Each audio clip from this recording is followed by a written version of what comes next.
Valdez ကတော့သူဖိတ်ခေါ်တန်းကိုညင်းဆိုင်ရန်အတီးစိန်နဲ့စနစ်တကျတိုက်ပွဲဝင်နေတယ်။တတိလက်ချင်းရဲ့အန်ဒီရဲ့အရှိပုံလက္ခဏာကအင်္ဂိုက်ချင်းနဲ့စဉ်းစားတွေးခေါ်မှုများရပ်တန့်ပါခြင်းဖြစ်တယ်။ Valdez ကနိုင်တိုင်းကက်ဆယ်ရေးသမားများနဲ့စကားပြောဆိုရန်မိကုံးများမိရန်ကြိုးစားခဲ့တယ်။ကျွန်တော်ကိုကဲဖို့ဘလောက်ကြာအောင်မလဲအခုပဲချိန်ရှိပြီလေ။စားတဲ့ထွေမိနေရင်သူ့ရဲ့တတိယမှုအခြေအနေကိုသူကိုယ်တိုင်စစ်ဆေးနေခဲ့တယ်။ Valdez ကတတိမလက်အောင်စာတီးဖြစ်တဲ့လက်သူရည်နီယာဘာသာစကားနဲ့မှတ်မိရဲ့ကြပြပိုက်တွေတချင်းစာသားတွေကိုအဆက်မပြတ်ရွတ်ဆိုနေခဲ့တယ်။ဒီလိုလောက်ပေးခြင်းဖြင့်အုံနောက်ရဲ့မှတ်ညာဆိုင်ရာအစိတ်တစ်ပိုင်းကိုအလုပ်ပေးခြင်းဖြစ်ပြီးမိမိအသက်ရှင်နေသေးကြောင်းမိမိကိုယ်တိုင်တသိပြနေခြင်းဖြစ်တယ်။နိုင်တိုင်းဟာနှစ်ပေါင်းများစွာကဲ့သို့ရှေ့လျားခဲ့တယ်။ခြေတော်ကိုရေအောင်မရှိတဲ့မြစ်ချမ်းပြင်ကတင်ကျက်စွာဆွဲထားနေပေမဲ့ Valdez ရဲ့စိတ်သက်ကိုတော့မြစ်ကဆွဲထုတ်ရမြင်ရခဲ့ပြီးနိုင်ရီ20ကျော်ကြာမြင့်လာတဲ့အခါညှက်ထားတဲ့ခြေထောက်မှနာကျင်မှုကထုံကျင်မှုအဖြစ်ပြောင်းလဲသွားတယ်။ Valdez ရဲ့အသားရည်များဖြူရောလာပြီးအသက်ရှူတမ်းများပုံမ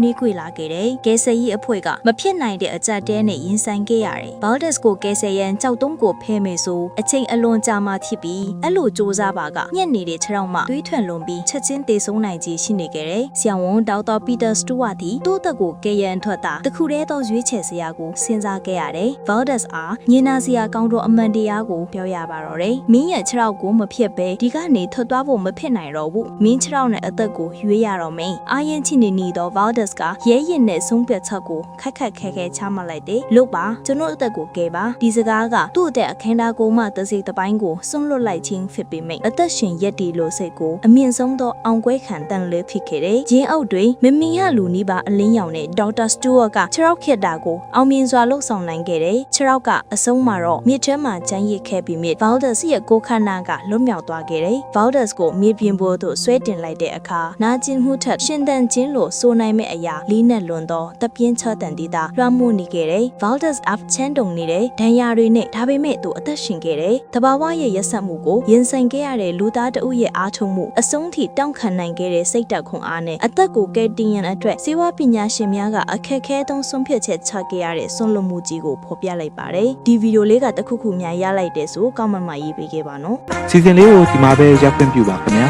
။နောက်စီစဉ်တွေမှာပြန်တွေ့ကြရအောင်။ကျွန်တော်ရဲ့တင်ပြမှုလေးကိုကြိုက်နေတဲ့ဆိုရင် like share subscribe တွေနဲ့အားပေးခဲ့ပါအောင်ခင်ဗျာ။